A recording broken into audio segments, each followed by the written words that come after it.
What's up, everybody? It's your boy, Spooky Frickin' Noodles. I'm back with another video. Today, we have book mail, and I have two books for you. So, sit back and relax and watch some Spooky Noodles TV, because we about to see what we don't believe. Word. Anyways, just don't listen to that bad rap, I guess. That's a rap. Anyways, what we have here is two books, and I'm going to talk about them. One is a coming-of-age story. One is a book I already have, but it's a hardback. So, I hope you didn't see that, because you weren't supposed to see that just yet. Anyways, yeah. So, without further ado, let's just go through it, shall we? First book is 2 Minutes with the Devil by Matt Mitchell? Or Michelli. Matt Michelli. Let me read the back. It's the summer of '86, and school is out in the little Gulf Coast town of Harbor Bluff. Maximum Overdrive is at the cinema. Rampage is all the rage at the arcade, and the only rule from parents is to be home in time for supper. Things couldn't be simpler or better until kids began disappearing while playing a children's game called 2 Minutes with the Devil. This is a story that revolves around a group of friends whose lives go from bikes, treehouse, and first crushes to coming face to face with an unimaginable horror. One part Stand By Me, one part Stranger Things. 2 Minutes with the Devil is one hell of a fun yet heartbreaking thriller, a throwback to when things were good and evil. And then, holy crap, where do I even begin with this list of blurbs? You got Vincent Midgard. I actually don't know. He's the one that I'm not too sure of. It looks like he's a host of a podcast called the Dark Mind Podcast. But everyone else, except for maybe Elena K. Drex, I'm not sure who she is. She is author of Sleeping Celeste. I personally have never heard of that author yet, but I'll check them out. But everyone else here, Mike Saul, Laurel Hightower, and Ronald freaking Kelly. I'll read that blurb right now, but I know a lot of these people, and it looks like they're saying great. Why would they put something bad on the back of a bad blurb on a book, unless they're being satire about it, you know? I would probably do that. Like, this book is too gory. Put that on an extreme story, you know?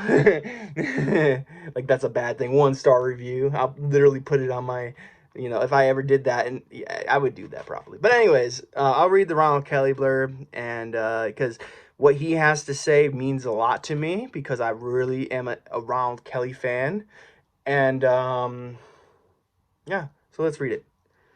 Matt Michelli continues to stake his claim in the horror genre with his latest book, 2 Minutes with the Devil. This gripping coming-of-age tale set in the 1980s has all the chills and thrills you could ask for. Equal parts horror and heart, it could very well stand its crown next to the classics like King's It and McCammon's Boy's Life. Now, if anyone else said that, I would have to be like, nope, no way. No way. No freaking way. But because our man Ronald freaking Kelly said it, it has to be true. So this has to be a good coming-of-age book. And this thing is very small, very petite, by the way.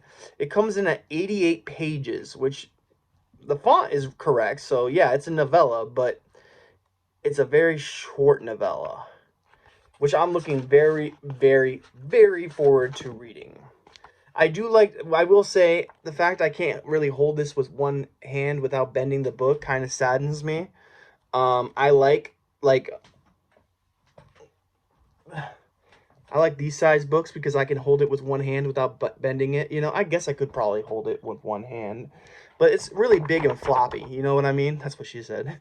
And I'm not a big fan of these size books. And some of my shelves can't even have these on them unless I lay them down sideways, and I don't really usually lay them down sideways unless I absolutely have to.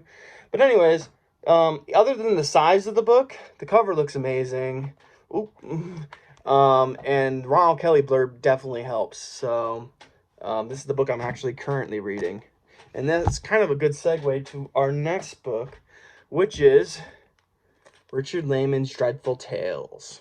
Now, this is the one I am currently reading, as you can see by the book I just held up. This is the paperback, and this is the hardback. These hard copies are very amazing. I like this one so much that I went ahead and got the hardcover. I rarely do that with I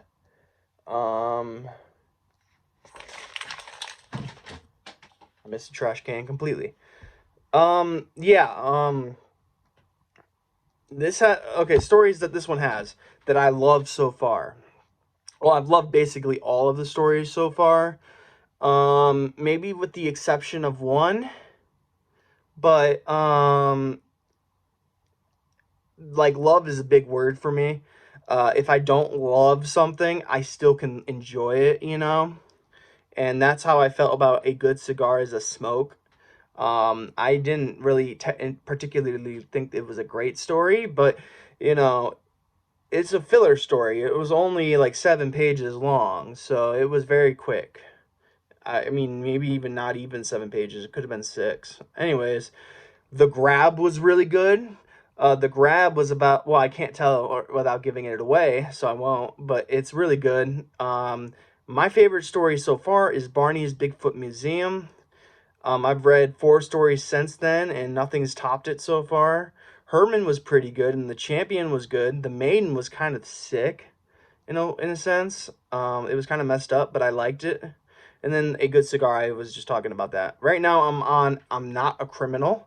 After that is Oscar's Edition, which I'm looking very forward to reading because everyone says is a good story. I think Judith Sonnet is the one that's shouted it out. Judith is the reason why I bought Dreadful Tales in the first place. She said to read some, because I told the Facebook world that I felt like reading some Richard Lehman, but I did not want to make a commitment to a super long chunker of a book. And Judith Sonnet replied with, pick up one of his short story collections and read some of his good short stories. And then she told me of a good short story called Oscar's Audition, I believe. And she said one other one, but I can't remember what it was. It could have been Herman, but I don't remember. I did like Herman, but I'm looking really forward to Oscar's Audition, because I've heard so much about it from Judith Sonnet, and a few other people said that, I think one other person said that Oscar's Audition was good.